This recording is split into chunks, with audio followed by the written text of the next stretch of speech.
আসসালামু আলাইকুম। আলহামদুলিল্লাহ, অবশেষে আমাদের খামারের সবগুলি গরুই প্রায় বিক্রি হয়ে গেল। তো সর্বশেষ যে গরুটা ছিল, এই গরুটাকে আমাদের ইচ্ছা ছিল একটু হাটে নিয়ে যাব। মানে আমাদের হাটে ঘোরানোর একটা ইচ্ছা ছিল। বিশেষ করে আব্বা অনেক বলতেছিল যে একটা গরু হাটে নিব, একটা গরু হাটে নিব। তো আমি বললাম যে ঠিক আছে, তাহলে একটা গরু আমরা নিতে পারি। আমাদের যে ছোটো সাইজের একটা গরু ছিল, আপনারা দেখছেন যে এই গরুটা দেখতে শুনতে অনেক সুন্দর আর কি। তো এই গরুটাই আব্বা বলছিল যেহেতু এটা একটু দেখতে শুনতে ভালো বেশি সব থেকে, তো এইটারে আমরা নিয়ে যাব। আর বাকি গরুগুলো তো আমাদের বিক্রি হয়ে গেছে। একটা গরু আছে যেটা হচ্ছে আব্বা বিক্রি করতে চায় নাই, যে গরুটার গ্রোথটা অনেক বেশি হচ্ছে, এটা ফ্রিজিয়ান জাতের একটা গরু। আব্বা বলতেছে যে ওইটা রাইখে দিই আর কি, ওটার পরে বিক্রি করবো। আমি বললাম যে ঠিক আছে, তাহলে ওইটা রাইখে দিই। এই গরুটা আমরা নিয়ে যাবো আজকে হাটে। তো হাটে নেওয়ার জন্য আমরা বেশ কয়েকজন এটার পিছনে যাচ্ছিলাম। বাট এইরকম হাঁটায় হাঁটায় নেওয়ার ক্ষেত্রে অনেকটা সমস্যা হচ্ছিল, ওই হাইটা যাইতে যাচ্ছিল না আর কি। তারপরে অর্ধেক পথ পর্যন্ত গেছি, যাওয়ার পরে আবার একটা গাড়িতে উঠাইয়া তারপরে আবার নিয়ে যাচ্ছিলাম। ওরে গাড়িতে উঠাইতেই হইলো আর কি। আমি চাইছিলাম না যে গাড়িতে উঠাবো, হাঁটায় হাঁটায় নিয়ে যাব। বাট গাড়িতে উঠাইলাম। উঠানোর পরে আমরা চলে আসছি হচ্ছে আমাদের স্কুলের কাছে। এখানে আবার স্কুলের কাজ চলতেছে, তো এখান দিয়ে নেওয়া যাবে না। এই জন্য হচ্ছে আমরা ভেতর দিয়ে ওরে হাঁটায় হাঁটায় নিতেছিলাম, বিশেষ করে এই রাস্তাটা যেহেতু আটকানো আর কি। তো আলহামদুলিল্লাহ, আমরা হাটের একেবারে কাছাকাছি আসার পরে দেখলাম যে প্রচুর পরিমাণে গরু উঠছে হাটে। এত পরিমাণে গরু উঠছে, আমি আমার জীবনে আমাদের হাটে এত গরু দেখি নাই। আর একটা বিষয় এখানে না বললেই না, সেটা হচ্ছে যে আপনারা যে পরিমাণ মানুষ আসছিলেন আজকে দেখা করার জন্য হাটে, আমি আসলে অবাক হয়েছি। আর অবাক হয়েছি এটা বলার একটা কারণ আছে, সেটা হচ্ছে যে আমি আসলে আপনাদের অনেককেই সময় দিতে পারি নাই, অনেকের সাথে কথা বলতে পারি নাই। অনেকে ছবি তুলে চলে গেছেন, বেশি একটা সময়ও দিতে পারি নাই, কথাও বলতে পারি নাই। এই জন্যে আমি আন্তরিকভাবে আপনাদের কাছে দুঃখিত এবং দুঃখ প্রকাশ করছি। অনেকের সাথে ভালোভাবে কথাও বলতে পারি নাই।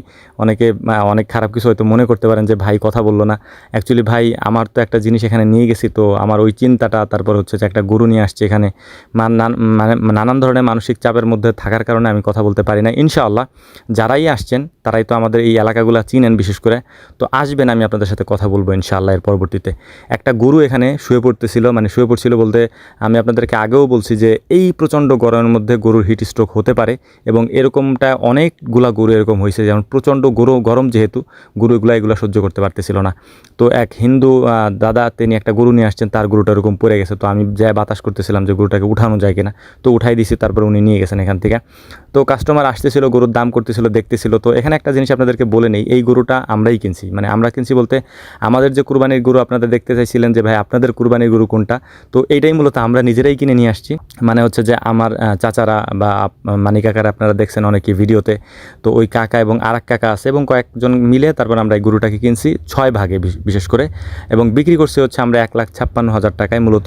এবং এখানে 6 ভাগে যেহেতু আমাদের পড়ছে হচ্ছে প্রায় 52,000 টাকার মতো, এবং বাদ বাকিটা ওনাদের, ওনারা যে 4 জন আছে তাদের হচ্ছে বাদ বাকিটা, এবং 1,04,000 টাকার মতো, এবং 52,000 টাকার মতো আমাদের পড়ছে।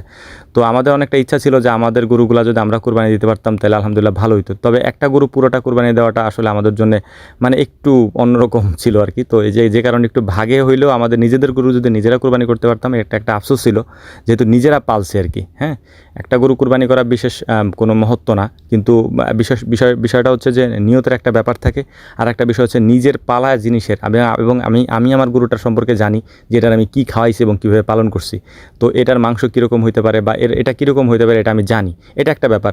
আর এখানে সবথেকে মূল ব্যাপার ছিল হচ্ছে যে মাংস কীরকম হবে এটা পরের কথা, কারণ হচ্ছে কোরবানি তো আল্লাহর জন্যে। তবে এইটার কোয়ালিটি সম্পর্কে আমি একটা জিনিস বলার চেষ্টা করলাম আর কি। তো যাই হোক, আলহামদুলিল্লাহ আমাদের জন্য দোয়া করবেন। আমরা এটাকে খামারে নিয়ে আসছি এবং আনার পরে গোসল টোসল করাই দিছি, কারণ যেহেতু প্রচণ্ড গরম থেকে আসছে। এরপরে ওকে পানি টানি খাওয়ায় কমপ্লিট করছে আর কি।